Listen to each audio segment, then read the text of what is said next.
다큐멘터리 역사를 찾아서 제189편 김춘추 왕위에 오르다.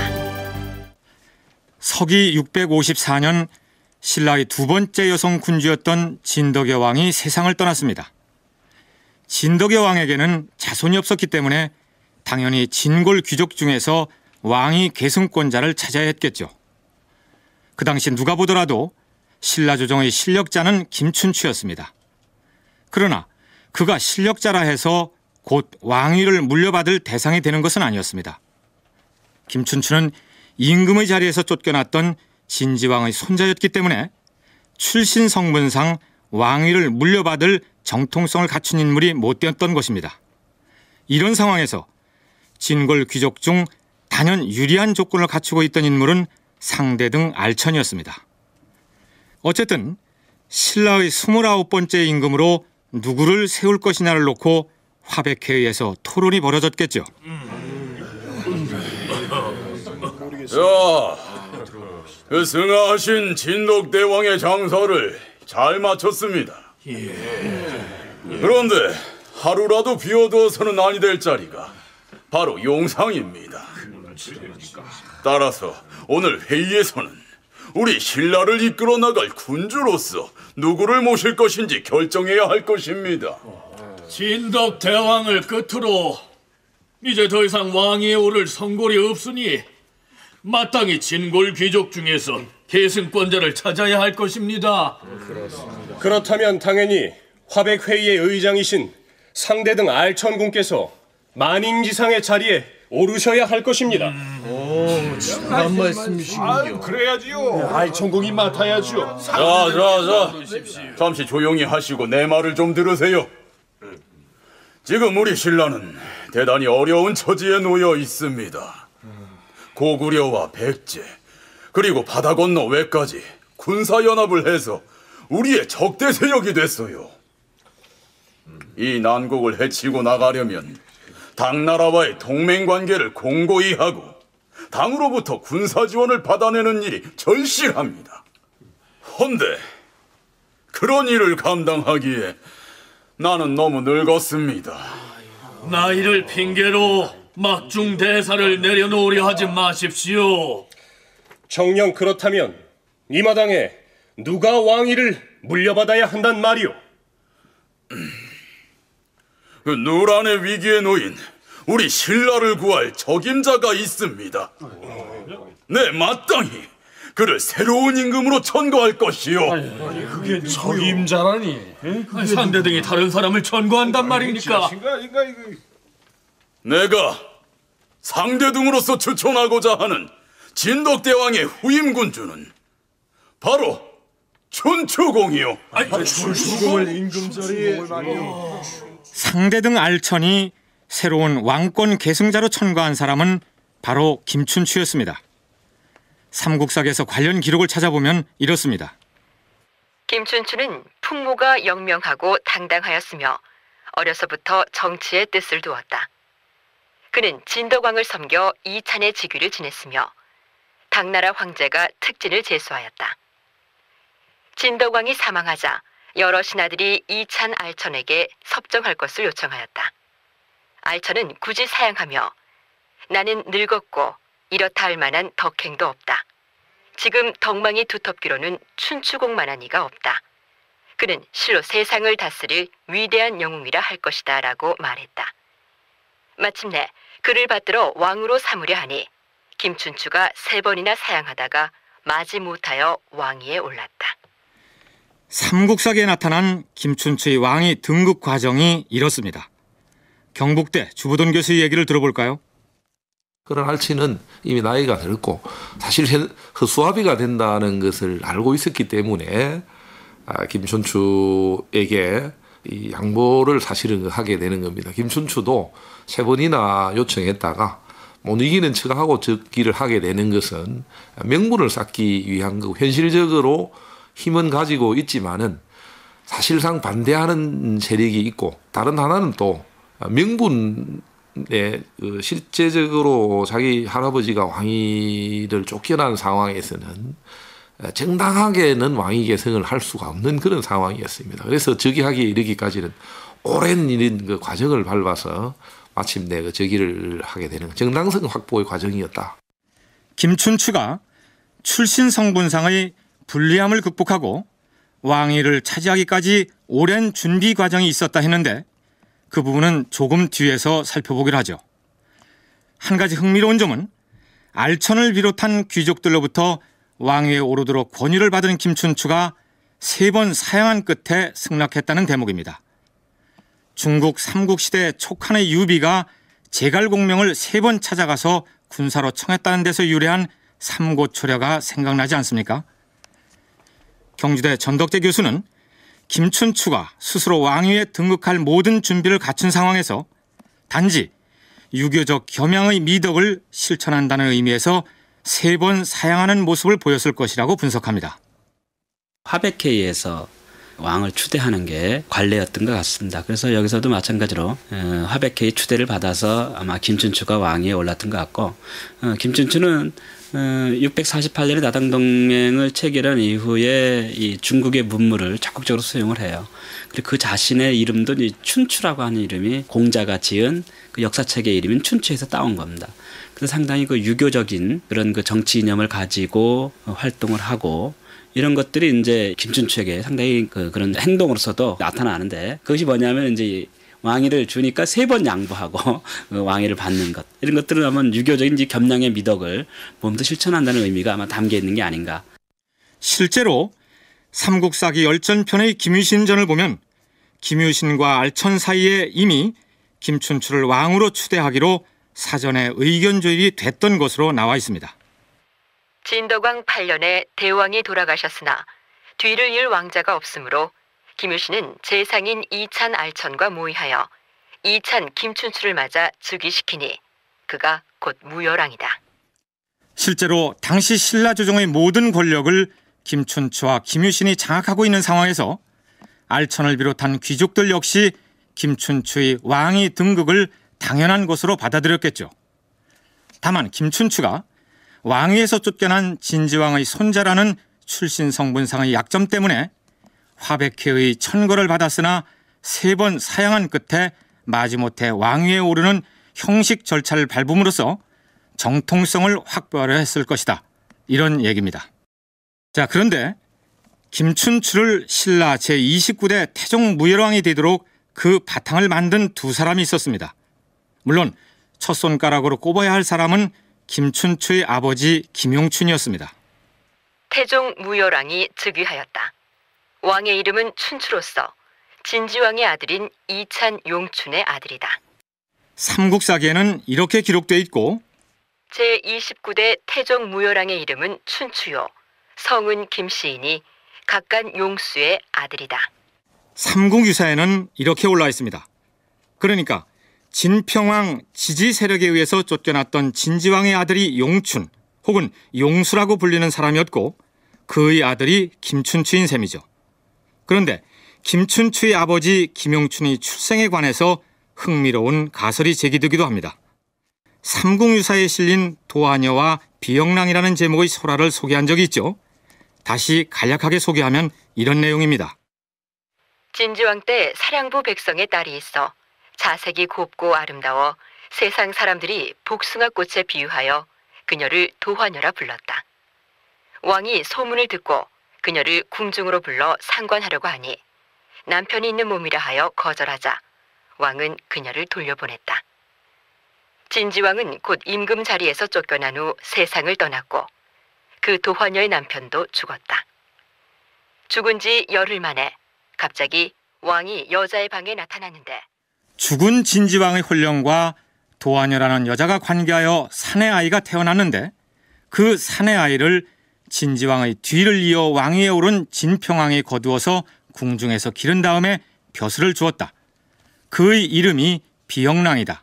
이런 내용의 설화입니다. 건국대 김기웅 교수는 설화에서는 진지왕의 혼령과 도하녀가 관계해서 비영랑을 낳은 것으로 돼 있으나 실제로는 비영랑이 진지왕 생전에 출생했을 것이고 그 비영랑이 바로 김춘추의 아버지 김용춘이다. 이렇게 주장합니다. 그렇다면 그 내용이 어째서 삼국사기에는 없고 삼국유사에만 올라 있을까요? 김기흥 교수의 저서 천년의 왕국 신라에 서술된 일부 내용을 인용 소개하면 이렇습니다. 폐위된 왕의 아들로서 매우 어려운 처지를 극복하고 자기 대의는 도저히 이룰 수 없었지만 착실히 기초를 닦아 그 아들 김춘추로 하여금 할아버지가 빼앗긴 왕위를 되찾게 만든 이 극적인 인물 김용춘에 대하여 천성적으로 이야기를 만들기를 즐겼던 고대인들이 아무런 이야기도 전하지 않았다는 것은 다소 의외의 일이다. 신라 역사상 지대한 업적을 남긴 것으로 평가받는 무열왕 김춘추의 아버지 김용춘에게 그런 극적인 사연이 있었다면 그런 자료를 당연히 삼국사기 편찬자였던 김부식도 접했을 텐데 왜 기록하지 않았을까 하는 의문입니다. 김기흥 교수는 스스로 이렇게 풀이합니다.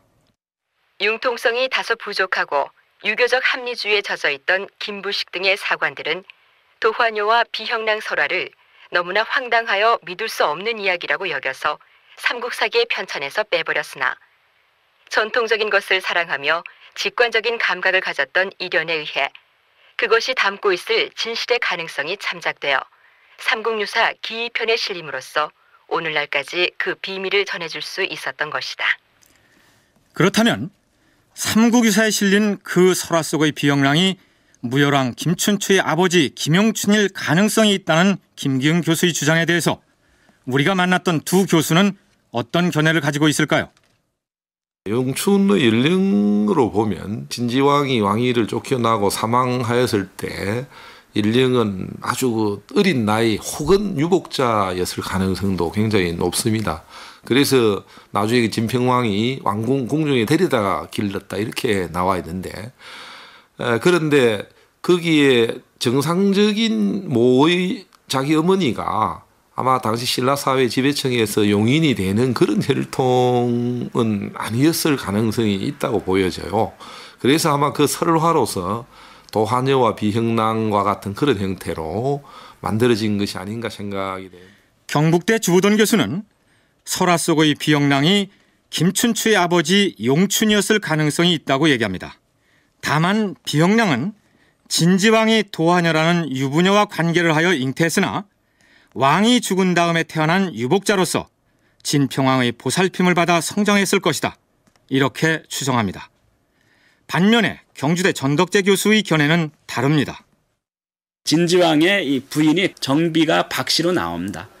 그렇기 때문에 저는 김용춘이 그 나중에 진평의 딸과 결혼을 하고 또 김춘추가 왕위를 계승했을 때는 기본적으로 저는 그런 혈연적인 부분에서는 하자가 없었다라고 이렇게 보여집니다. 그래서 이 진지왕과 박씨 사이에 낳은 아들이 김용춘이라고 보는 것이 저는 타당을 하고요. 도하녀와 이 진지왕 사이에서 낳은 그 비형랑은 그와는 별개의 인물일 가능성이 좀 높다라는 그런 입장을 가지고 있습니다.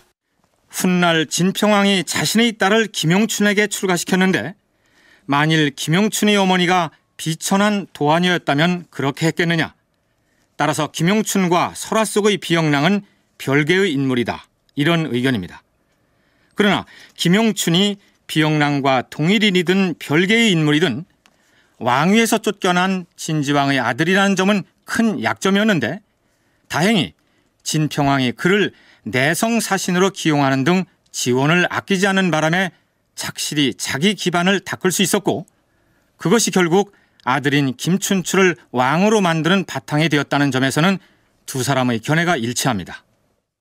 그래서 어릴 때 궁중에 데려다가 기르고 또 용춘에게 이제 그 자기 딸을 진평왕이 줘가지고 그 천명을 이 부인으로 삼게 한다거나 또는 내성이라고 하는 왕실 사무를 전담하는 거대 기구를 만들어서 거기에 그 수장이 그 사신인데 내성 사신으로 임명했던 것은 용춘을 그만큼 지원해가지고 뭔가 기반을 쌓게 해 나가려고 하는 그런 과정이었다 생각이 됩니다. 그래서 용춘이 진평왕이 장기 집권하면서 진평왕의 도움을 오히려 받아가지고 기존의 진지왕대 추락이 되었던 그런 기반을 확충을 해 나갔던 거고 따라서 말기에 선덕왕대에 들어와 가지고도 아마 용춘이 생존해 있었고 김용춘을 내성 사신으로 임명하고 그 궁궐을 총괄하게 하는 그런 어떤 그 직책을 맡기게 됩니다.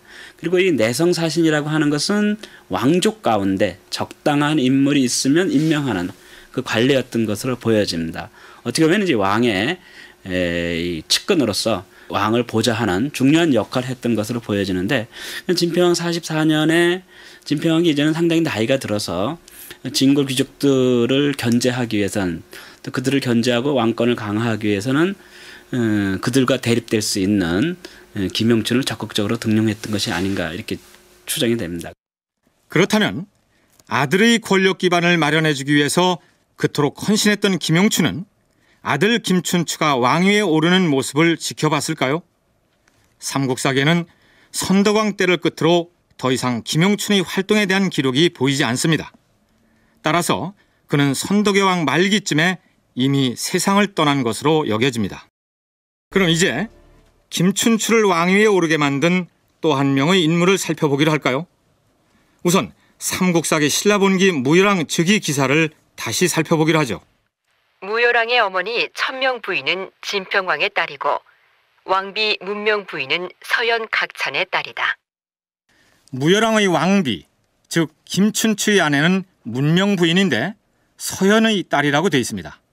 서연이 누구냐면 김유신의 아버지이고 무열왕의 왕비가 되는 김춘추의 아내는 바로 김유신의 막내 동생 문희입니다. 김춘추와 김유신이 처남 매부지간의 관계를 맺게 되는데 삼국사기 신라본기 문무왕조와 삼국유사에 함께 올라 있습니다. 그 두 기록을 참고하여 소개하면 이런 얘기가 됩니다. 김유신에게는 보희와 문희 두 여동생이 있는데, 예, 문희야. 내가 어젯밤에 꿈을 꾸었는데 그 꿈이 하도 이상해서. 언니, 무슨 꿈을 꾸었는데 그래? 꿈에 내가 저쪽 서영산에 올라가서 오줌을 누웠거든. 시원했겠다. 언니 혹시 이부자리에 실례한 거 아니야? 잠자코 들어봐. 서영산 꼭대기에서 오줌을 누웠는데 그 오줌이 철철 넘쳐 흘러서 서라벌이 온통 잠겨버린 거야. 우와, 대단한 꿈인데? 언니, 그 꿈 나한테 팔아. 내 꿈을 사겠다고? 뭘 주고 살 건데? 내 비단치마 한 벌을 언니한테 줄게. 정말이지? 좋아. 자, 내 꿈 가져가. 꿈을 어떻게 물려받는 건데? 자, 우리 둘 다 옷고름을 푸는 거야. 자, 옷고름을 풀었으면 둘이 이렇게 안고서 이제 내가 주문을 외울 거야. 간밤에 꾼 내 꿈을 너에게 물려주노라. 이제 됐어. 이렇게 해서 동생 문희는 언니 보희가 꾼 그 꿈을 샀는데, 그로부터 열흘 뒤 김유신은 김춘추와 함께 공을 차고 노는 중에 일부러 김춘추의 옷끈을 밟아서 떨어지게 만듭니다. 이건 낭패일세그려. 이 일을 어찌하면 좋단 말이오. 걱정할 것 없소이다. 우리 집이 다행히 이 근처이니 거기 가서 옷끈을 달면 될 걸 가지고 그러시오. 자, 갑시다. 여기서 두 사람이 공을 차고 놀았다고 했는데, 삼국유사의 저자 이련은 신라 사람들이 공을 차는 것을 구슬을 가지고 논다는 의미로 구슬주자에 희롱할 롱자를 써서 주롱이라고 했다고 적고 있습니다. 어쨌든 김유신은 김춘추를 데리고 자기 집으로 갔는데, 먼저 큰 누이 동생인 보희를 조용히 불러서 김춘추의 옷끈을 달아주라고 얘기합니다. 오라버니, 어떻게 그런 하찮은 일로 귀공자 옆으로 함부로 가까이 가겠습니까? 그리는 못하겠습니다. 그러자 이번에는 작은 누이인 문희에게 부탁하여 김춘추의 옷을 꿰매게 합니다. 그런데 김춘추와 문희는 옷만 꿰맨 것이 아니었습니다. 춘추공이 김유신의 뜻을 알아차리고 문희와 관계하였으며 그 뒤부터는 자주 내왕을 하게 되었다. 유씨는 문희가 아이를 뵌 것을 알았다. 부모님에게 말도 없이 외간 남자의 아이를 베고 말았으니 내 너를 가만두지 않을 것이다. 김유씨는 곧 서라벌 안에 소문을 퍼뜨리고 그 누이를 태워 죽이려고 하였다.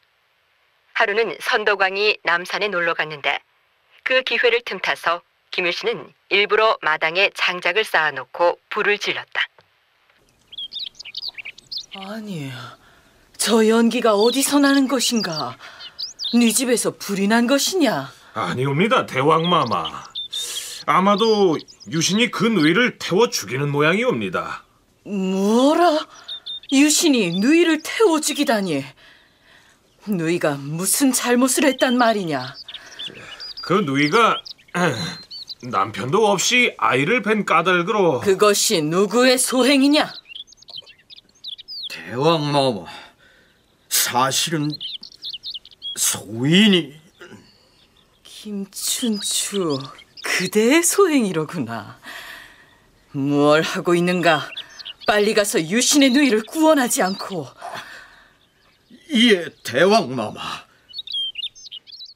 이렇게 해서 여동생 문희와 김춘추를 엮으려던 김유신의 계략이 성공을 거두었다. 이런 내용입니다. 여기 나오는 김유신의 둘째 여동생 문희가 바로 무열왕의 왕비인 문명왕후입니다.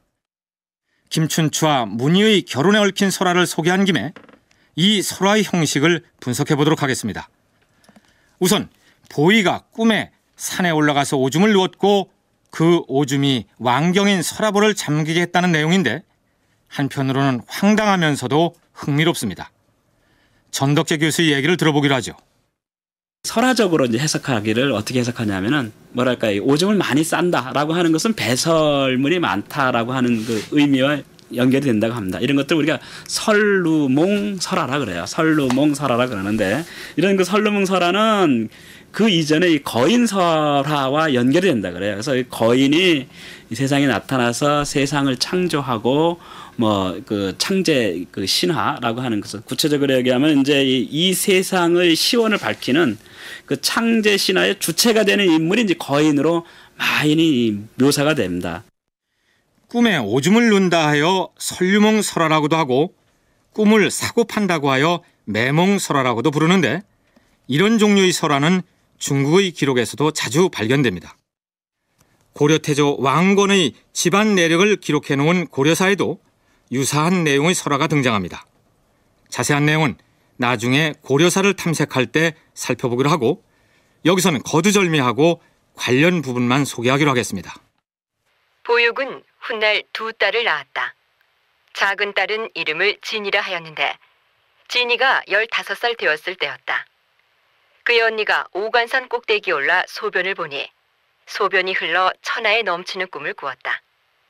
그녀가 진이에게 꿈 이야기를 하자 진이는 비단 치마를 줄 테니 그 꿈을 팔라고 하였다. 어떻습니까? 꿈의 내용도 흡사하려니와 언니가 동생에게 비단 치마를 받고 꿈을 팔았다는 부분까지 똑같지 않습니까? 꿈을 사고 파는 습속이 이렇듯 유구한 역사를 가지고 있다는 얘기죠. 그렇다면 김춘추가 왕위에 오르는 과정을 소개하면서 무엇 때문에 그의 부인 문명태후에 얽힌 이러한 설화를 덧붙여 놓았을까요?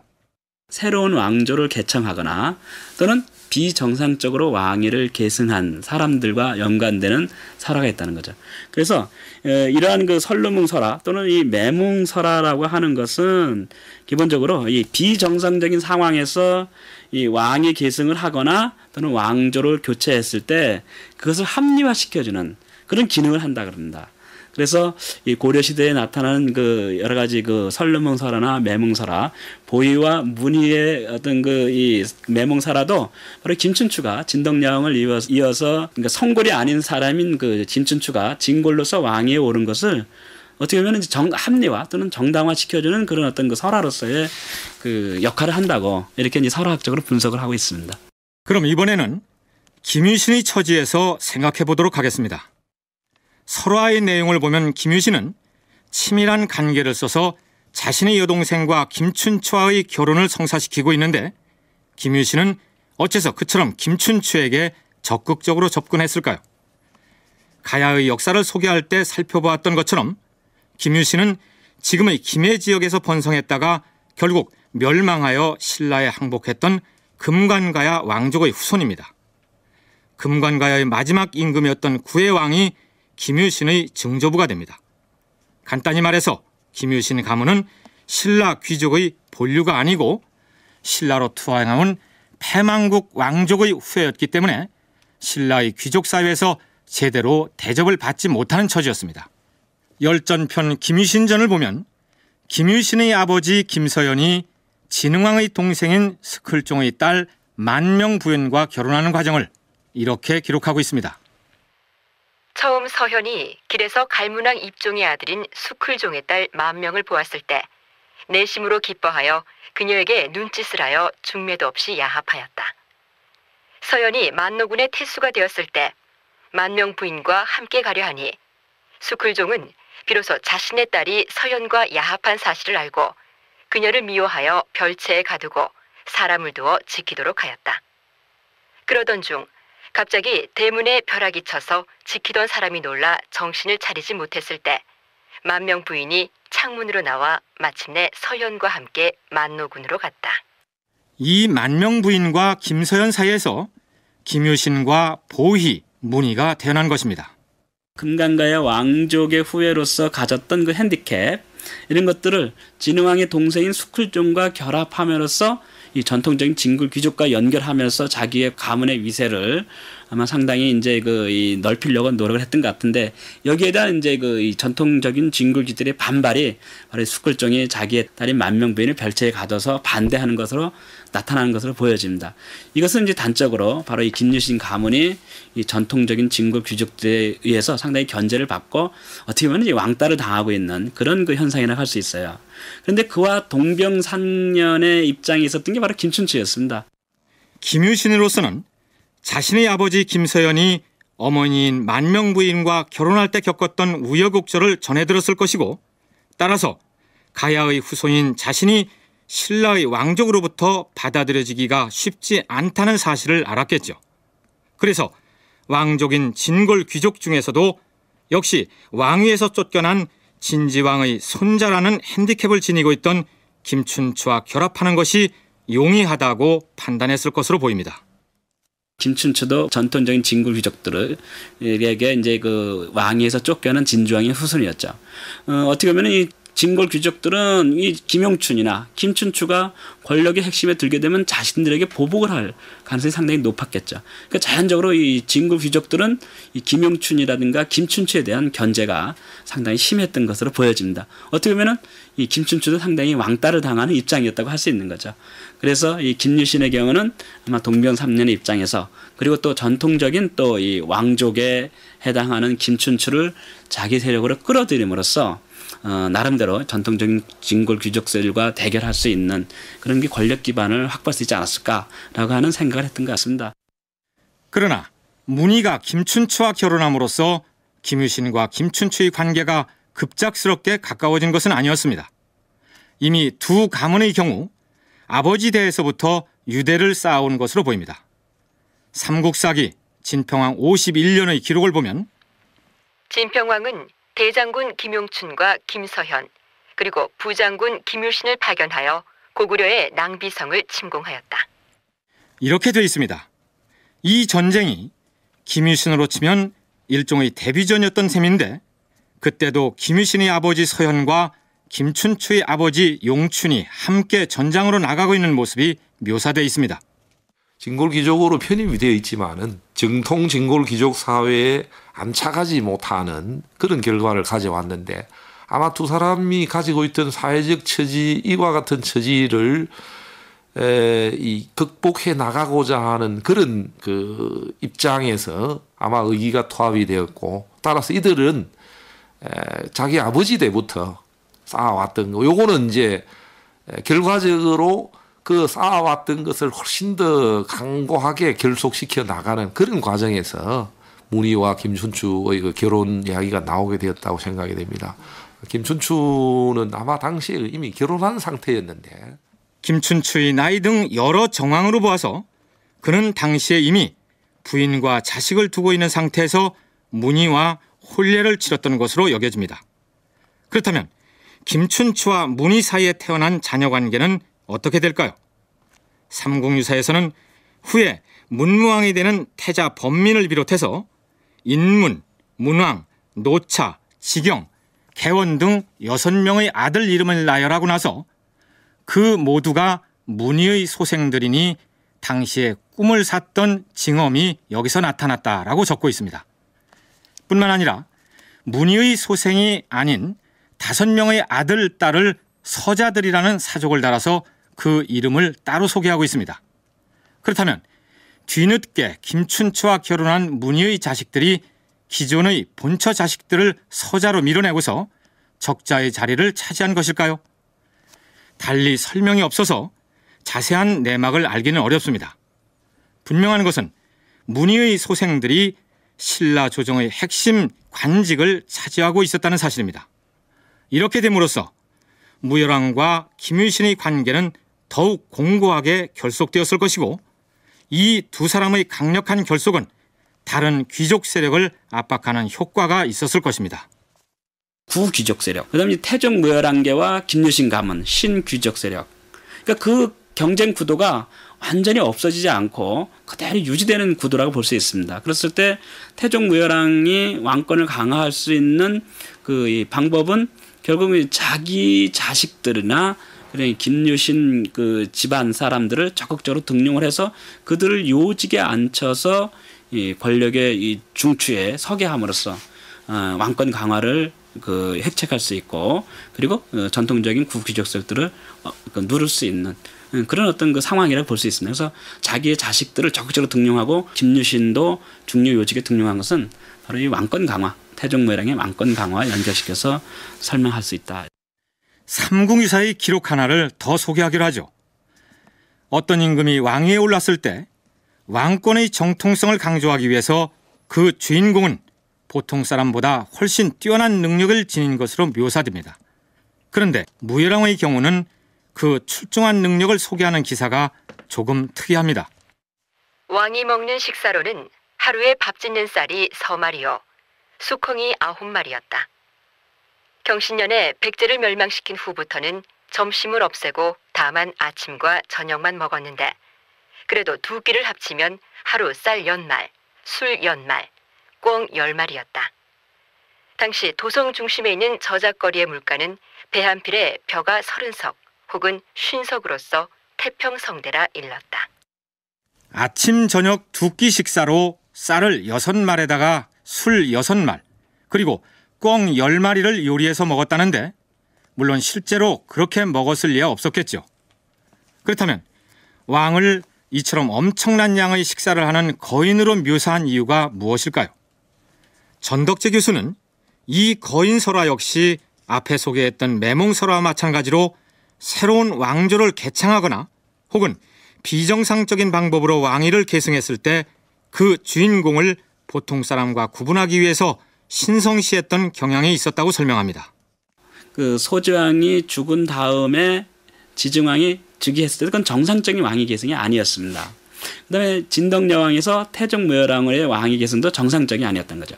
지증왕은 굉장히 뭐랄까 그걸 남자가 굉장히 컸다라고 얘기하고 또 부인의 상대방의 부인은 또 그 굉장히 많은 이 배설물을 배출했다. 뭐 이렇게 이제 설명을 했습니다. 그 지증왕 부부도 거인이었다는 거죠.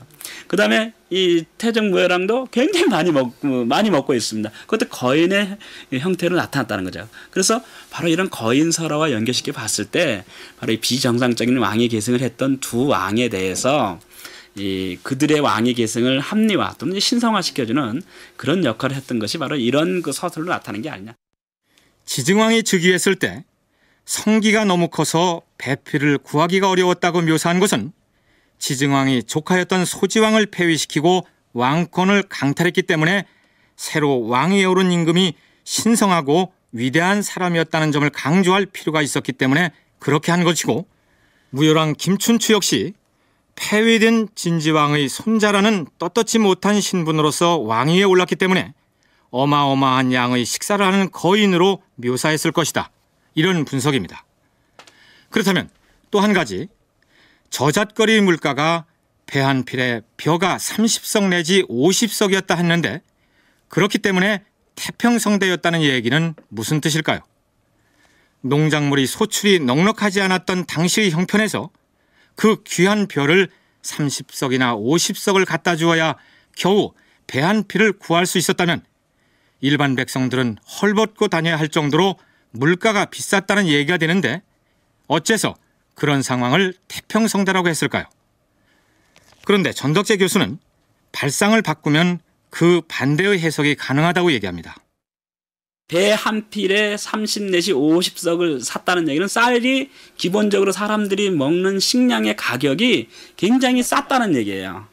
배 한 필에 30 내지 50석이라고 하는 것은 조금 과장된 표현이긴 하지만은 그만큼 그 적은 돈을 가지고 많은 식량을, 많은 쌀이라든가 곡식을 살 수 있을 정도로 백성들이 그 풍족하게 살 수 있었다라고 하는 것을 아마 이렇게 표현한 것이 아닌가 보여집니다. 그러니까 30 내지 50석이라고 하는 것은 배 한 필에 살 수 있는 쌀이라든가 곡식의 양이 굉장히 많았다라고 하는 것을 얘기해 주는 거니까 자연적으로 이 곡식이라든가 이 곡물 값이 쌌기 때문에 백성들이 비교적 풍족하게 먹고 살 수 있었다라고 하는 것을 아마 이렇게 표현한 것이 아닌가 보여집니다. 그 당시에는 옷감, 즉 배가 물건을 사고 팔 때 기준이 되는 물품 화폐 구실을 했다는 얘기입니다. 다시 말해서 배를 화폐라고 간주한다면 배 한 필이라는 적은 화폐를 지불하고도 쌀을 30가마 혹은 50가마나 살 수 있을 만큼 물가가 저렴했으니 백성들이 태평가를 부를 만도 하지 않았겠느냐, 이런 해석입니다. 그럴듯하지 않습니까? 김춘추가 왕위에 올랐습니다. 나중에 그가 죽었을 때 지어올린 시호가 무열이고 묘호가 태종이기 때문에 기록에 따라서 무열왕, 태종대왕, 태종무열왕 등으로 각각 다르게 올라 있으나 우리는 그냥 무열왕이라 부르기로 하겠습니다. 무열왕이 왕위에 올라서 가장 먼저 살핀 정사의 내용이 무엇인지 살펴볼까요? 과인이 새로이 이 나라 임금의 자리에 올랐으니 몇 가지 처결해야 할 사항을 발표할 것이다. 전국에 옥에 갇혀있는 죄수들 중에서 살인죄 등 중죄를 지은 자들을 제외하고는 모두 방면하여 가족의 품으로 돌아가도록 조치하라. 알겠는가? 예, 대왕마마.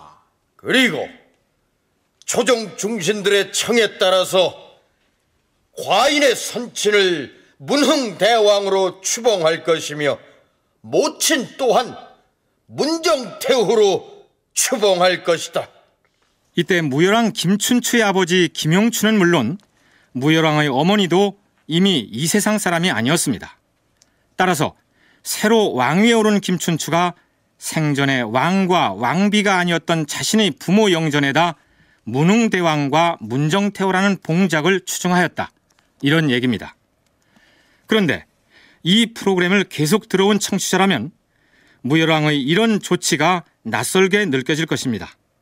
왜냐하면 신라에서는 갈무랑이라는 독특한 제도를 시행하고 있었기 때문입니다. 왕의 아버지가 왕이 아닌 경우에 갈무랑이라는 호칭을 부여하였고 경우에 따라서는 왕의 장인이나 동생에게도 갈무랑의 자코를 주기도 했습니다.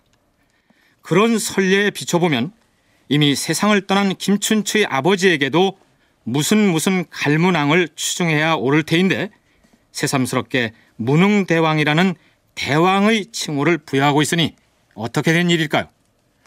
전덕재 교수는 이때에 이르러서 신라의 갈무랑 제도가 사라진 것이라고 설명합니다. 갈무랑을 동생으로 임명하면서부터 기본적으로 이 왕의 죽은 아버지를 갈무랑으로 추존하는 제도는 아마 저는 없어졌던 것이 아닌가 보여지고 그런 것들이 이제 김춘추가 왕위에 오르는데 자기의 아버지를 이 문흥대왕으로 추종하는 것이 아마 그 뒤에는 일반적인 그런 관례가 나타납니다. 그래서 아마 이 태종 무열왕 때부터 중국의 유교적인 제도라든가 중국 제도를 수용하면서 전통적인 갈무랑 제도는 이제 없어지는 것으로 추정이 되고 그리고 중국의 제도를 받아들여서 이 추종하는 대왕으로 추종하는 제도가 아마 이때부터 생기지 않았는가 이렇게 보여집니다. 그렇다면 왜 하필 무열왕대에 와서 갈문왕 제도를 폐하고 대왕이라는 호칭을 추봉하는 제도로 바뀌었을까요? 그동안의 정통성을 갖지 못했던 김춘추의 그 위상을 강화해 주기 위해서 자기의 그 모나부를 이제 그 대왕으로 태후로 이제 그 추봉을 해서 자기 정통 가계를 확립하고자 하는 그런 의지를 가지고 있습니다. 그 전대하고는 새로운 시대로 우리는 들어간다라고 하는 개통상으로도 현현상으로도 물론이고 또 거기에 잠재되어 있는 거는 사실은 이제 새로운 왕도 정치, 새로운 그 유교적 지배 이데올로기에 바탕한 새로운 시대를 열어간다라고 하는 그런 이 의지를 바탕에 깔고 있는 시책이었다. 갈문왕 제도를 없애고 유교적 전통에 바탕을 둔 중국식의 대왕 추천 제도를 도입한 것 역시 무열왕 김춘추의 왕권 강화 의지와 관련이 클 것이다. 주보던 교수의 견해가 그렇습니다. 이방부령 양수는 과인이 명한 것을 조사하였느냐? 예, 대왕마마. 그래. 율령 중에서 수정하거나 보완할 것들이 적지 않았을 터인데 그 내용이 어떠한지 고해보라. 예, 대왕마마. 율령의 모든 내용을 조사해 보았사온데 이미 그 관행이 바뀌어서 헐만 남아있는 것들도 있고 또 너무 오래 손보지 않아서 그 세칙이 현실과 동떨어진 것들도 많았사옵니다. 그래서 어찌하였느냐?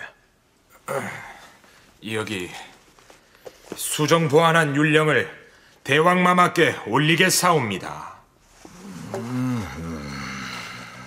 무열왕 원년 5월에 이방부령 양수 등에게 명하여 종래의 율령을 상세히 살펴 이방부격 60여 조항을 수정하게 하였다.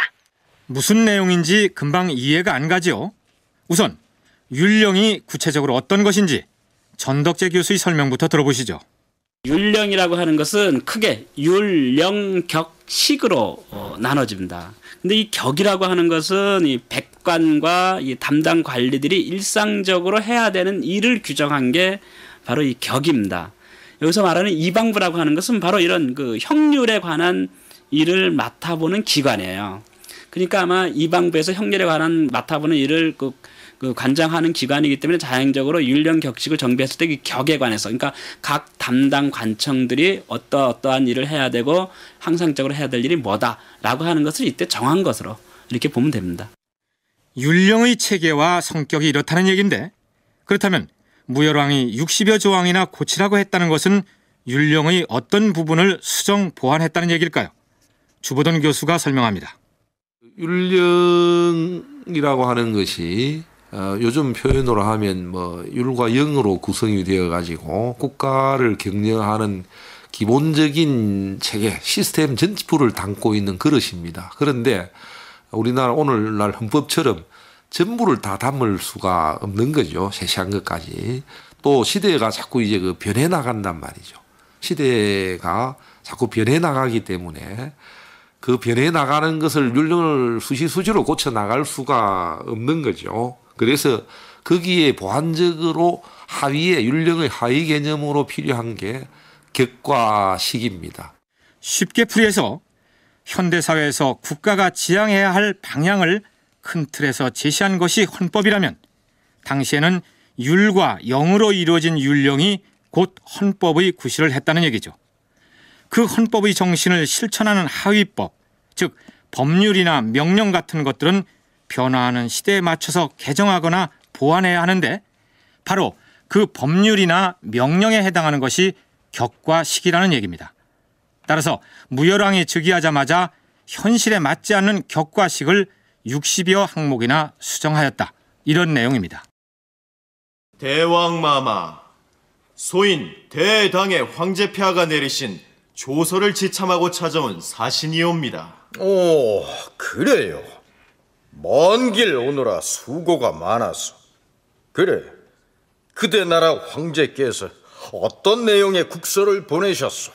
새로 즉위하신 대왕마마를 계부 의동 3사 신라왕으로 책봉한다는 내용을 비롯해서 우리 황제 폐하께서 신라국 대왕마마께 바라시는 여러 내용이 포함되어 있사옵니다.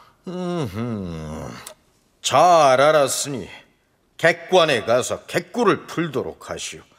과인이 관리들에게 명하여 그들을 위한 성대한 잔치를 베풀 것이오. 황공하옵니다, 대왕마마. 여기서 당나라 황제가 무열왕에게 내렸다는 작호에 대해서 생각해 보도록 하겠습니다. 신라의 경우는 진평왕 시기부터 중국으로부터 봉작을 받은 것으로 되어 있습니다. 진평왕 46년 3월에 당고조가 사신을 파견하여 진평왕을 주궁 낙랑공 신라왕으로 책봉하였다. 선덕왕 4년에 당나라가 사신을 파견하여 왕을 주궁 낙랑공 신라왕으로 책봉하고 부왕인 진평왕의 봉작을 그대로 이어받게 하였다. 진덕왕 원년에 당태종은 사신을 파견하여 왕을 주궁 낙랑 군왕으로 책봉하였다. 진평, 선덕, 진덕 등 세 왕이 당나라 황제로부터 받은 책봉의 호칭이 이상과 같습니다. 이전에도 수차 얘기했습니다만 중국의 황제가 고구려, 백제, 신라를 비롯한 주변국 왕에게 책봉이라는 형식으로 이러한 봉작을 내린 것은 속국과 종주국의 개념이 아니라 단순히 애교적 의례로서 중국이 일방적으로 부여한 것이다. 이런 점을 다시 강조해 둡니다. 그건 그렇고 중국은 왜 신라의 왕에게 부여한 봉작의 명칭에 낙랑군공 혹은 낙랑군왕 등 낙랑이라는 말을 붙였을까요? 고구려 경우에 중국 쪽에서 책봉을 할 때는 요동군공, 요동군왕 이렇게 설정을 하고 백제 경우에 원래 낙랑이라고 하는 표현을 초기에 썼는데 백제 경우에는 그 대방군공, 대방군왕이라고 이렇게 이름을 하는 겁니다. 그래서 요거는 원래 그쪽에 있던 영토나 그 문화적으로 어떤 개성관계, 지리적인 관계 이런 걸 가지고 상징적으로 이제 지명을 했던 건데 그 신라 경우에 이제 왜 낙랑군공, 낙랑군왕이 들어가느냐 하는 그 자체는 좀 흥미로운 겁니다. 왜냐하면 고구려는 요동 지역이 고구려 영토로 한 적이 있고 또 대방군으로 설정이 된 지역도 사실은 그 백제 영토로 된 적이 있습니다. 중국에서 고구려 왕에게 책봉을 할 때 봉작의 호칭에 요동군공, 요동군왕이 들어간 것은 고구려가 요동땅을 차지하고 있었기 때문일 것이고 백제왕 봉작에 대방군이라는 말이 들어간 것은 백제가 옛 대방 지역을 차지한 적이 있었기 때문일 것이다. 이런 얘기입니다. 그렇다면 신라는 적어도 고구려 멸망 이전까지는 옛 낙랑군이 자리했던 대동강 유역에 진출한 적이 없었는데 어째서 중국은 꼬박꼬박 신라의 왕에게 낙랑군 공인이 낙랑군 왕이니 하는 명칭을 붙였을까요? 학자들 역시 명쾌하게 답을 찾아내지는 못하고 있습니다. 어쨌든 당나라가 무열왕에게 내린 봉작을 보면 개부의 동삼사 신라왕으로서 낙랑이라는 말이 빠져 있습니다. 주변 교수는 이것을 두고 중국은 무열왕대에 이르러서 신라왕에게 부여한 작호 중 낙랑이라는 말을 뺐다고 얘기합니다. 그러나 전덕재 교수는 일부러 뺀 것이 아니라 무열왕에게 주는 작호에도 낙랑이라는 말이 있었을 텐데 사서에 기록하는 과정에서 잘못하여 빠졌을 것이다. 이렇게 분석합니다. 선덕여왕은 낙랑군공을 받고 있는데 진덕여왕은 낙랑군왕. 그래서 한 단계 좀 높아진 겁니다. 그 다음에 이제 이 진평왕도 이 낙랑군공 신라왕이라고 하는 그 작호를 받고 있고요. 반면에 태종 무열의 경우는 개부 의동 삼사 신라왕이라고 하는 그 칭호만 나타납니다. 여기서 이 개부라고 하는 것은 독자적으로 관리와 관청을 둘 수 있는 그러니까 중궁의 삼공과 같은 그런 어떤 그 이 직책을 가졌다. 뭐 의례적인 어떤 그 이 내용이 삼공과 같다라고 하는 그래서 이 주변에 있는 그 이 민족의 왕들에게 주로 개부의동 삼사라고 하는 것을 많이 내려줬습니다. 근데 이 재미난 것은 뭐냐면은 이 문무왕의 경우는 개부의동 삼사 상주국 낭랑군왕 신라왕이라고 했습니다. 그래서 태종무열왕의 경우는 제가 보기에는 거기에 빠졌던 것 같습니다. 무열왕 뒤에 왕위에 오르게 되는 문무왕의 경우 개부의동 3사 상주국 낭랑군왕 신라왕이라는 이름의 관작을 받습니다. 무열왕 때 빠졌던 낭랑군왕이라는 호칭이 다시 들어가 있는 것입니다. 따라서 무열왕의 관작에도 낭랑군왕이 있었을 것이다. 전덕재 교수의 분석이 그렇습니다. 어쨌든 이 책봉이라는 것은 중국이 이웃나라 왕에게 자기들 마음대로 정해서 일방적으로 부여한 다분히 형식적이고 애교 의례적인 행위였기 때문에 그 호칭에서 대단한 의미를 찾으려 애쓸 필요는 없을 것입니다. 어디 나도 좀 봅시다. 자, 여기 있으니 한번 해독을 해보시오. 가만히 있자.